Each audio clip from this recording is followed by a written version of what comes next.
విశాఖపట్నం మరియు ఉత్తరాంధ్ర ప్రజల చిరకాల స్వప్నమైన రైల్వే జోన్ అయితే ఎట్టకేలకు వచ్చేసింది. గెజెట్ కూడా కేంద్ర ప్రభుత్వం ప్రకటించింది. అయితే ఈ రైల్వే జోన్ సాధన సమితి తరపున పోరాటం చేసిన సిపిఐ రాష్ట్ర కార్యదర్శి వర్గ సభ్యులు జేవి సత్యనారాయణమూర్తి మనతో ఉన్నారు. ఆయన అడిగి మరిన్ని విషయాలు తెలుసుకుందాం. సార్ చెప్పండి, ఇప్పుడు రైల్వే జోన్ సాధన సమితి రాజకీయాల అతీతంగా ఎంతవరకు ముందుకెళ్ళింది, ఎలా సక్సెస్ అయింది అది చెప్పండి. ఈరోజు విశాఖ కేంద్రంగా రైల్వే జోన్ ఏర్పాటు చేయాలన్నది ఎప్పుడైతే ఈస్ట్ కోస్ట్ జోన్ ఏర్పడిందో అప్పటి నుంచి అది ప్రారంభమైంది. ఇది రైల్వే ఉద్యోగులతోనే ముందు ప్రారంభమైన తర్వాత జర్నలిస్టులు కూడా పెద్ద ఎత్తున ఆందోళన చేశారు వాళ్ళ స్థాయిలో. ఎవరికాలు విడిగా చేస్తున్నారు తప్ప ఐక్యంగా లేదు, ఐక్యంగా చేస్తే తప్ప ఇది సాధ్యం కాదని సిపిఐగా మేము విడిగా చేసాం. ఒక గంట రైల్లోకి అన్నాం, ఒక గంట రైల్లోకో చేసాం. అప్పుడు ఆలోచన చేసి అందరినీ కలుపుకొని అధికార పార్టీ, ఆ రోజు కాంగ్రెస్ అధికారంలో ఉంది, కాంగ్రెస్ పార్టీతో కలిపి ప్రతిపక్షంగా ఉన్నటువంటి తెలుగుదేశం, మాకు శత్రువుగా రాజకీయ శత్రువుగా ఉన్నటువంటి బీజేపీని కూడా భాగస్వాములు చేసుకొని ఈరోజు ఇది ఒక పెద్ద రైల్వే జోన్ సాధన సమితిని, ఆ రోజు లోక్సత్తా పార్టీ, ప్రజారాజ్యం పార్టీ ఈరోజు లేకపోవచ్చు, నాయకులు ఉన్నారు. అదేవిధంగా సిపిఎం, ఎంసిపిఐ ఈ పార్టీలన్నింటినీ కలుపుకొని విశాఖ రైల్వే జోన్ సాధన సమితిని ఏర్పాటు చేసి సాధన సమితి పేరుతోనే ఏ ఒక్క రాజకీయ పార్టీ అనేది కాకుండా సాధన సమితి పేరుతోనే ఈ ఆందోళనని కొనసాగించాం. ఈ క్రమంలో వాసుపల్లి గణేష్ కుమార్ గారు, ఆయన ఆ రోజు టీడీపీ నాయకులుగా ఉన్నారు, ఆయన వచ్చారు ఢిల్లీకి మాతో పాటు. అలాగే ఈ రోజుని బీజేపీ రాష్ట్ర అధ్యక్షులు మాధవ్ కూడా ఆ రోజు రావడం అన్నది జరిగింది ఢిల్లీకి. అదేవిధంగా హైదరాబాద్లో ఆనాటి ముఖ్యమంత్రి, ఇతర మంత్రివర్గ సభ్యుల్ని వీళ్ళందరినీ కూడా కలిసాం. ప్రధానంగా పురంధేశ్వరి గారు ఇక్కడి నుంచి పార్లమెంటు సభ్యురాలు అయిన తర్వాత ఆమె కేంద్ర మంత్రిగా పనిచేస్తున్న క్రమంలో ఉత్తరాంధ్రలో ఉన్నటువంటి పార్లమెంటు సభ్యులందరినీ, అనకాపల్లి సబ్బహరి గారు, శ్రీకాకుళం నుంచి కృపారాణి గారు, అలాగే విజయనగరం నుంచి బొత్స ఝాన్సీ గారు, కిషోర్ చంద్రదేవ్ గారు అరకు పార్లమెంటు సభ్యుల్ని వీళ్ళందరితోనే సంప్రదించాం. పురంధేశ్వరి గారు కూడా వీళ్ళందరితోని కొంత కోఆర్డినేట్ చేసుకొని కృపారాణి గారిని, ఝాన్సీ గారిని తీసుకొని వచ్చి మేము అందరం రైల్వే బోర్డు చైర్మన్ గారిని కలవడం. ఆ తర్వాత ఆయన చెప్పిన దాని ప్రకారం ఇంకా రైల్వే బోర్డు చైర్మన్ దగ్గరికి వెళ్ళాల్సిన అవసరం లేదు, మనం డైరెక్ట్గానే రాజకీయంగానే దీన్ని ముందుకు తీసుకొని పోవాలని చెప్పని మేము భావించాం. అంతకుముందు సిపిఐ పార్లమెంటు సభ్యులు, రాజ్యసభ సభ్యులుగా ఉన్న అజీజ్ పాషా గారిని కూడా కలిసి ఆయన ద్వారా రైల్వే బోర్డు చైర్మన్ గారిని కూడా కలవడం జరిగింది. ఈ క్రమంలోనే పార్లమెంటు జరుగుతున్న సందర్భంలోనే ఆనాటి రైల్వే మంత్రులుగా ఉన్నటువంటి ముకుల్ రాయ్ గారిని, పవన్ కుమార్ బన్సాల్ గారిని, కోట్ల సూర్యప్రకాష్ రెడ్డి గారిని వీళ్ళందరినీ కూడా పురంధేశ్వరి గారి యొక్క నేతృత్వంలో మేము రైల్వే జోన్ సాధన సమితి నుంచి మేము పోయి కలిసి వాళ్ళని విజ్ఞప్తి చేయడం. అది విశాఖపట్నం నుంచి ఢిల్లీ దాకా, అక్కడ హైదరాబాదు, ఢిల్లీ దాకా ఈ ఆందోళన తీసుకొని పోవడం ద్వారా సాధ్యమైందని చెప్పని మేము భావిస్తూ ఉన్నాం. ఆ క్రమంలోనే మన రాష్ట్ర రైల్వే అవసరాలకు సంబంధించి రైల్వే బడ్జెట్కి ముందు రైల్వే మంత్రి గారు వచ్చి మన రాష్ట్ర మంత్రివర్గంతో అలాగే నాయకులతోని కలుసుకున్న నేపథ్యంలో జూబ్లీ హాల్లోని ఆ రోజు ముఖ్యమంత్రి గారిని, రైల్వే మంత్రి గారిని వీళ్ళందరినీ ఇంటర్వ్యూ ఏర్పాటు చేసి వాళ్ళతో మాట్లాడే అవకాశం కల్పించారు. దానికి అది కూడా పురంధేశ్వరి గారి నేతృత్వంలో జరిగింది. ప్రధానమంత్రి గారితో కూడా ఆ రోజు మన్మోహన్ సింగ్ గారితో కూడా ఆమె అపాయింట్మెంట్ తీసుకొని రైల్వే జోన్ అంశాన్ని వాళ్ళ దృష్టికి తీసుకొని పోయి దీనిలో కథలకి తీసుకొచ్చారు. అది అప్పటి నుంచి నడిచింది. ఈ రోజుని ఎన్డీఏ ప్రభుత్వం అధికారంలోకి వచ్చిన తర్వాత ఇచ్చారు. చాలా తాత్సారం జరిగినప్పటికీ మొట్టమొదట మనం గమనించాల్సింది, ఇంతకుముందు జోన్లు ఏర్పడితే ఒక్కొక్క జోన్ ఎక్కడ ఏర్పాటు చేయాల, ఒకేసారి 4-5 జోన్లు ఏర్పాటు చేశారు. కానీ విశాఖ కేంద్రంగా దక్షిణ కోస్తా రైల్వే జోన్ ఏర్పాటు అన్నది ఇది ఒక్కటే ఈ దేశంలో అందరమీ కలిపి పోరాడి సాధించుకున్నాము.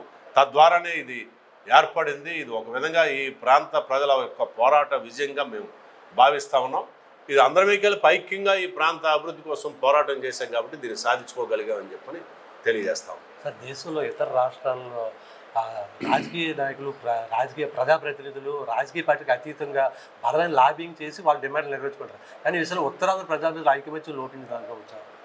అంటే మన రాష్ట్ర అభివృద్ధి దగ్గరికి వచ్చేటప్పటికి దక్షిణ భారతదేశాన్ని లేకపోతే మన పక్కన ఉన్నటువంటి ఒరిస్సాని మనం కలిపి చూసినప్పుడు ఒరిస్సా మనకన్నా చిన్న రాష్ట్రమైనా లాబింగ్ చేయడంలో, కేంద్రంలో లాబింగ్ చేయడంలో చాలా సమర్థవంతంగా పనిచేస్తారు. అలాగే తమిళనాడు కానివ్వండి, కర్ణాటక, కేరళ కూడా దక్షిణాది రాష్ట్రాల్లోని లాబింగ్ చేసి వాళ్ళ ప్రయోజనాలు పరిరక్షించుకోవడానికి కృషి చేస్తారు. ఆ రకమైనటువంటి లాబింగ్ చేసేటటువంటి పరిస్థితి మన రాష్ట్రంలో ఎందుకో ముందు నుంచి ఏర్పడలేదు. అందుకని రాష్ట్ర ప్రయోజనాలు ఒక విధంగా కేంద్రంలోని రాష్ట్రంలో ఒకే ప్రభుత్వం ఉన్నా కూడా పెద్దగా నెరవేరినటువంటి పరిస్థితి లేదు. ఇది ఒక విధంగా మన రాష్ట్రానికి కొంత నష్టమే కలగజేసిందని చెప్పని భావిస్తున్నాం. ఇప్పటికైనా మన రాష్ట్ర అభివృద్ధి దగ్గరికి వచ్చేటప్పటికి అందరూ కలిపి ఐక్యంగా ఎప్పుడైతే కృషి చేస్తారో అప్పుడే అది సాధ్యం అవుతుందని చెప్పన్నది ఈ రైల్వే జోన్ సాధనకి సంబంధించి జరిగినటువంటి పోరాటం ఒక పాఠాన్ని నేర్పిందని మేము భావిస్తాం. Sir, south coast railway zone ఇచ్చారు. విశాఖ కేంద్రంగా రైల్వే జోన్ సాధించిన పోరాట విజయంగా అనుకోవచ్చు. కానీ అరకు కేకే లైన్ లేకపోవడం అది నష్టమా కాదా? ఒక విధంగా ఆదాయానికి సంబంధించి కొంత నష్టం జరిగిన మాట వాస్తవం.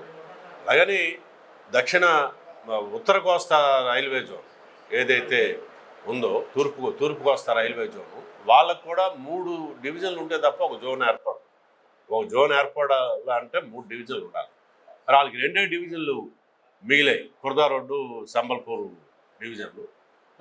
అందువలన వాళ్ళు రాయగఢ కేంద్రంగా ఇంకొక 3వ డివిజన్ ఏర్పాటు చేశారు. మనకి జోన్ కావాలంటే అక్కడ ఆ డిమాండ్ కూడా వచ్చింది. దానికి కేకే లైనే ప్రధానం.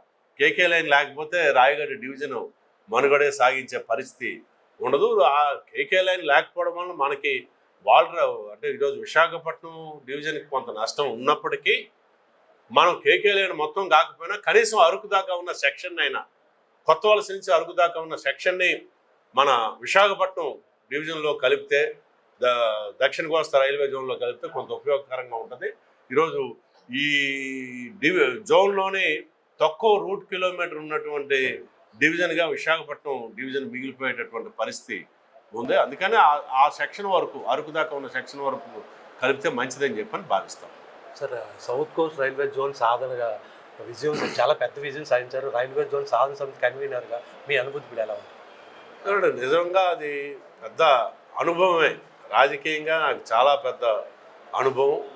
ఒక విధంగా చిన్న పార్టీ, వామపక్ష పార్టీగా అధికారంలో ఉన్న పార్టీలను కూడా కలుపుకొని అటు కాంగ్రెస్, టీడీపీ, అదేవిధంగా బీజేపీ, వీళ్ళందరినీ కలుపుకున్నాం. వీళ్ళందరినీ కలిపి తీసుకుని వెళ్ళే క్రమంలో ఒకరిని పిలిస్తే ఒకరికి ప్రాధాన్యత ఇస్తే ఇంకోళ్ళకి నొప్పి కలిగించేటటువంటి పరిస్థితి ఉన్న నేపథ్యంలో అందరినీ సమన్వయం చేసుకుంటూ ముందుకు తీసుకొని పోవడం అన్నది కొంత ఇబ్బందికరమైనటువంటి పరిస్థితి. ఆ క్రమంలోనే మేము ఒక విధంగా 9 కేసులు ఎదుర్కొన్నాం.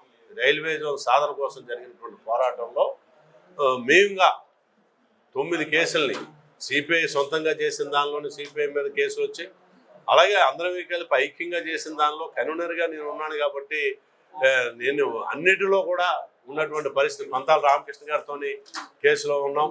అలాగే గుడివాడ అమర్నాథ్తో కలిపి కూడా కేసుల్లో రైల్వే కేసులు ఎదుర్కొన్నటువంటి పరిస్థితి ఉంది. వీళ్ళందరూ కలిసి అవన్నీ ఎదుర్కొని నిలబడడం వల్లనే ఈ రోజుని ఈ జోను కళ సాకారం అన్నది జరిగిందని భావిస్తాను. విన్నారు కదా, రైల్వే జోన్ సాధన సమితి కన్వీనర్ జేవి సత్యనారాయణ గారు వాళ్ళ పోరాటం ఎలాగా సాగించారు, ఎలా విజయం సాధించారని. ప్రధానంగా ఉత్తరాంధ్ర ప్రజాప్రతినిధులు కొన్ని డిమాండ్ విషయంలో అయితే రాజకీయాలే, స్వప్రయోజనాలే ధ్యేయంగా వాళ్ళు ఎజెండా ఉండడం వల్ల ఐకమత్యం లేదని చెప్పుకోవాలి. ఈ నేపథ్యంలో రైల్వే జోన్ సాధన సమితి ద్వారా అతి పెద్ద విజయం సాధించారని చెప్పాలి. కెమెరామెన్ ప్రేమ్తో శ్రీనివాస్, VB7 TV, విశాఖపట్నం.